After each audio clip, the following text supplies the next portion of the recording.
Train के AC compartment में मेरे सामने की सीट पर बैठी लड़की ने मुझसे पूछा, हेलो, क्या आपके पास इस मोबाइल की सिम निकालने की पिन है? उसने अपने बैग से एक फ़ोन निकाला।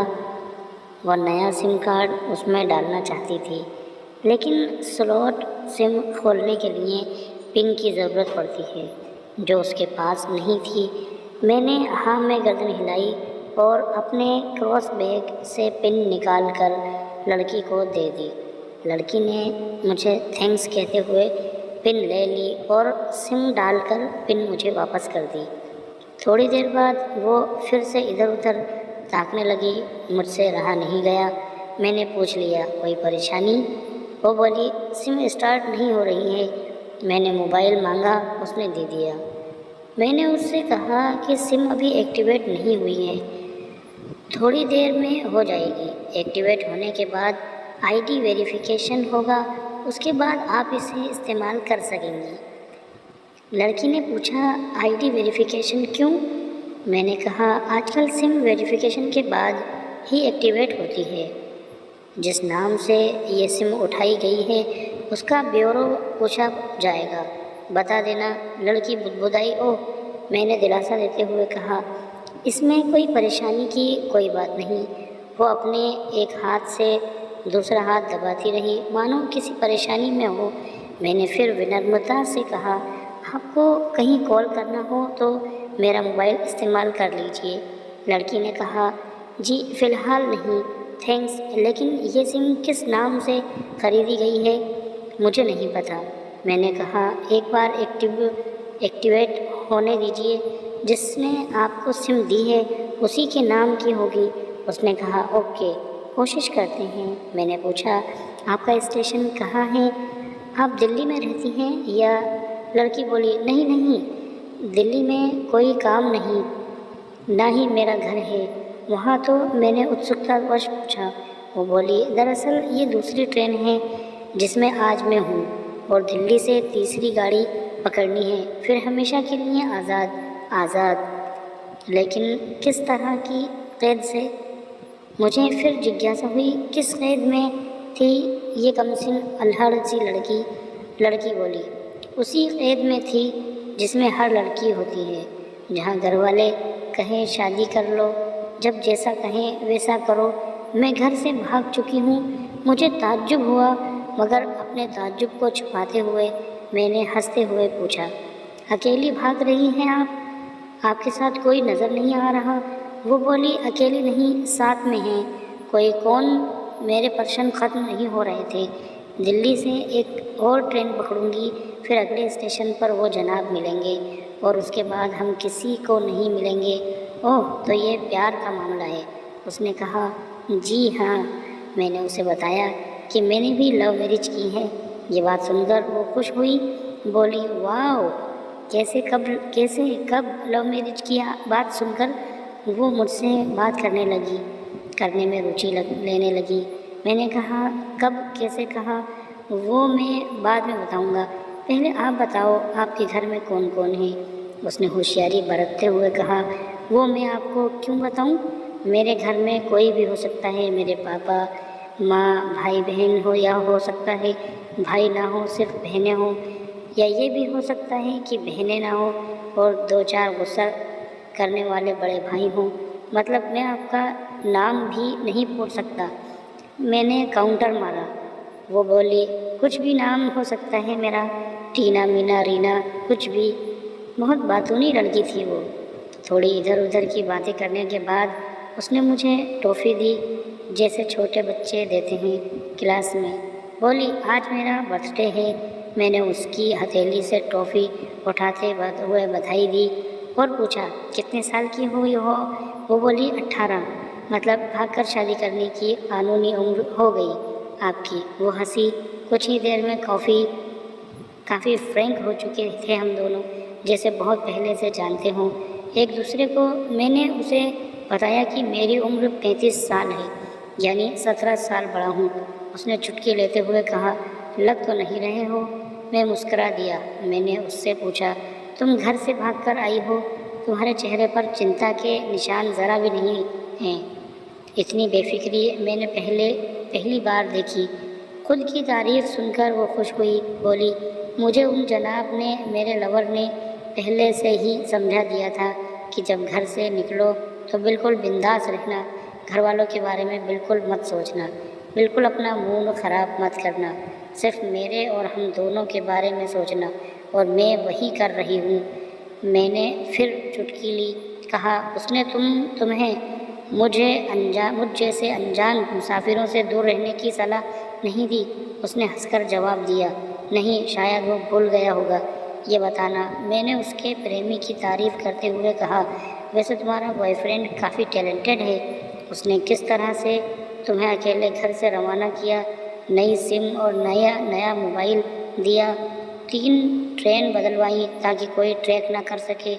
Very talented person. लड़की ने हामी भरी, बोली, बहुत टैलेंटेड है वो, उसके जैसा कोई नहीं। मैंने उसे बताया कि मेरी शादी को 10 साल हुए हैं, एक बेटी है 8 साल की और एक बेटा 1 साल का। ये देखो उनकी तस्वीर। मेरे फ़ोन पर बच्चों की तस्वीर देखकर उसके मुंह से निकला, सो क्यूट। मैंने उसे बताया कि ये जब पैदा हुई तब मैं कुवैत में था, जब पेट्रो कंपनी में बहुत अच्छी जॉब थी मेरी, बहुत अच्छी सैलरी थी। फिर कुछ महीनों बाद मैंने जॉब छोड़ दी और अपने ही कस्बे में काम करने लगा। लड़की ने पूछा, जॉब क्यों छोड़ दी? मैंने कहा, बच्ची को पहली बार गोद में उठाया तो ऐसा लगा जैसे मेरी दुनिया मेरे हाथों में है। 30 दिन की छुट्टी पर घर आया था, वापस जाना था लेकिन जा नहीं सका। इधर बच्ची का बचपन खर्च होता रहे, उधर मैं पूरी दुनिया का मालूम, तब भी घाटे का सौदा है। मेरी 2 टके की नौकरी, बचपन उसका लाखों का। उसने पूछा, क्या बीवी बच्चों को साथ नहीं ले जा सकते थे वहाँ? मैंने कहा, काफ़ी टेक्निकल मामलों से गुजरकर एक लंबे समय के बाद रख सकते हैं। उस वक्त ये मुमकिन नहीं था। मुझे दोनों में से एक काम को चुनना था, आलीशान रहन सहन के साथ नौकरी या परिवार। मैंने परिवार चुना। अपनी बेटी को बड़ा होते देखने के लिए मैं कुवैत वापस आ गया, लेकिन अपना इस्तीफ़ा देकर लौट आया। लड़की ने कहा, वेरी इम्प्रेसिव। मैं मुस्कुराकर खिड़की की तरफ देखने लगा। लड़की ने पूछा, अच्छा, आपने तो लव मैरिज की थी ना, फिर आप भागकर कहाँ गए, कैसे रहे और कैसे गुजरा वो वक्त? उसके हर सवाल और हर बात में मुझे महसूस हो रहा था कि ये लड़की लड़कपन के शिखर पर है, बिल्कुल नासमझ और मासूम छोटी बहन सी। मैंने उसे बताया कि हमने भागकर शादी नहीं की, और ये भी है कि उसके पापा ने मुझे पहली नज़र में सख्ती से रिजेक्ट कर दिया था। उन्होंने आपको रिजेक्ट क्यों किया? लड़की ने पूछा। मैंने कहा, रिजेक्ट करने का कुछ भी कारण हो सकता है। मेरी जाति, मेरा काम, घर परिवार। बिल्कुल सही। लड़की ने सहमति दर्ज कराई और आगे पूछा, फिर आपने क्या किया? मैंने कहा, मैंने कुछ नहीं किया, उसके पिता ने रिजेक्ट कर दिया। वहीं से मैंने अपने बारे में अलग से सोचना शुरू कर दिया था।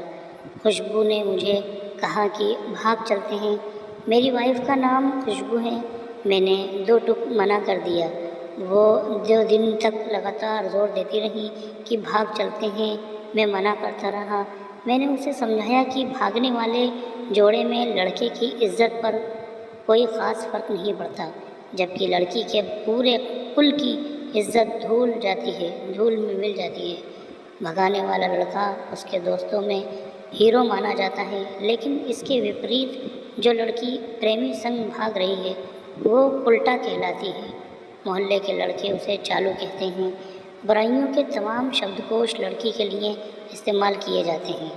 भागने वाली लड़की आगे चलकर 60 साल की वृद्धा भी हो जाएगी, तब भी जवानी में किए उस कांड का कलंक उसके माथे पर से नहीं मिटता।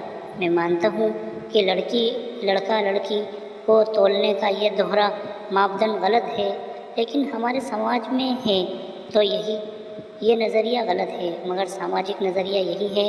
वो अपने नीचे का होंठ दांतों तले पीसने लगी। उसने पानी की बोतल का ढक्कन खोलकर एक घूंट पिया। मैंने कहा, अगर मैं उस दिन उसे भगा ले जाता तो उसकी माँ तो शायद कई दिनों तक पानी भी न पीती। इसलिए मेरी हिम्मत न हुई कि ऐसा काम करूं। मैं जिससे प्रेम करूं उसके माँ बाप मेरे माँ बाप के समान ही हैं, चाहे शादी ना हो तो ना हो। कुछ पल के लिए वो सोच में पड़ गई, लेकिन मेरे बारे में और अधिक जानना चाहती थी। उसने पूछा, फिर आपकी शादी कैसे हुई? मैंने बताया कि खुशबू की सगाई कहीं और कर दी गई थी। धीरे धीरे सब कुछ नॉर्मल होने लगा था। खुशबू और उसके मंगेतर की बातें भी होने लगी थी फ़ोन पर, लेकिन जैसे जैसे शादी नज़दीक आने लगी उन लोगों की डिमांड बढ़ने लगी। डिमांड मतलब? लड़की ने पूछा। डिमांड का एक ही मतलब होता है, दहेज की डिमांड। परिवार में सबको सोने से बने तोहफे, 2 दूल्हे को लग्जरी कार चाहिए, सास और ननद को नेकलेस दो, वगैरह वगैरह। बोले, हमारे यहाँ रीत है। लड़का भी इस ईद की अदायगी का पक्षधार था। वो सगाई मैंने तोड़वा डाली, इसलिए नहीं कि सिर्फ मेरी शादी उससे हो जाए, बल्कि ऐसे लालची लोगों में खुशबू कभी खुश नहीं रह सकती थी, न उसका परिवार। फिर किसी तरह घर वालों को समझा बुझाकर मैं फ्रंट पर आ गया और हमारी शादी हो गई। ये सब किस्मत की बात थी। लड़की बोली, चलो अच्छा हुआ आप मिल गए, वरना वो गलत लोगों में फंस जाती। मैंने कहा, ज़रूरी नहीं ही कि माता पिता का फैसला हमेशा सही हो, और ये भी ज़रूरी नहीं कि प्रेमी जोड़ी की पसंद सही हो। दोनों में से कोई भी गलत या सही हो सकता है। काम की बात यहाँ ये है कि कौन ज़्यादा वफादार है। लड़की ने फिर से पानी की घूंट लिया और मैंने भी। लड़की ने तर्क दिया कि हमारा फैसला गलत हो जाए तो कोई बात नहीं, उन्हें गलानी नहीं होनी चाहिए। मैंने कहा, फैसला ऐसा हो जो दोनों का हो, बच्चा और माता पिता दोनों की सहमति, वो सही है, बुरा मत मानना। मैं कहना चाहूँगा कि तुम्हारा फैसला तुम दोनों का है, जिसमें तुम्हारे पेरेंट्स शामिल नहीं हैं, ना ही तुम्हें इश्क का असली मतलब पता है। अभी उसने पूछा, क्या है इश्क का सही मतलब, अर्थ? यानी मैंने कहा, तुम इश्क में हो तो तुम अपना सब कुछ छोड़कर चली आई। ये सच्चा इश्क है, तुमने दिमाग पर जोर नहीं दिया। ये इश्क है, फ़ायदा नुकसान नहीं सोचा, ये इश्क है। तुम्हारा दिमाग दुनियादारी इसके फितूर से बिल्कुल खाली था। उस खाली जगह में इश्क का फितूर भर दिया गया। जिन जनाब ने इश्क को भरा वो इश्क में नहीं है। यानी तुम जिसके साथ जा रही हो वो इश्क में नहीं, बल्कि होशियारी हीरोगिरी में है। जो इश्क में होता है वो इतनी प्लानिंग नहीं कर पाता है, 3 ट्रेन नहीं बदलता पाता, उसका दिमाग इतना काम ही नहीं कर पाता। कोई कहे मैं आशिक हूँ और वो शातिर भी हो, ये नामुमकिन है। मजनू इश्क में पागल हो गया था, लोग पत्थर मारते थे उसे, इश्क में उसकी पहचान तक मिट गई। उसे दुनिया मजनू के नाम से जानती है, जबकि उसका असली नाम कैसा था ये नहीं इस्तेमाल किया जाता। वो शांति और मजनू न बन पाता। फरहाद शीरी ने पहाड़ों को खोदकर नहर निकाल डाली और उसी नहर में उसको लहू बहा दिया। वो इश्क था। इश्क में कोई फ़कीर हो गया, कोई जोगी हो गया, किसी मांझी ने पहाड़ तोड़कर रास्ता निकाल लिया, किसी ने आंतरिक दिमाग नहीं लगाया, चालाकी नहीं की। लालच, हवस और हासिल करने का नाम इश्क नहीं है। इश्क समर्पण करने को कहते हैं, जिसमें इंसान सबसे पहले खुद का समर्पण करता है, जैसे तुमने किया। लेकिन तुम्हारा समर्पण हासिल करने के लिए था, यानी तुम्हारे इश्क में लालच की मिलावट हो गई। लड़की अचानक खो सी गई। उसकी खिलखिलाहट और खिलंदापन एकदम से खामोशी में बदल गया। मुझे लगा कि मैं कुछ ज़्यादा बोल गया, लेकिन तुम्हारे इश्क में लालच की मिलावट हो गई है। लड़की अचानक खो सी गई। उसकी खिलखिलाहट एकदम से खामोशी में बदल गई। मुझे लगा मैंने कुछ ज़्यादा बोल दिया।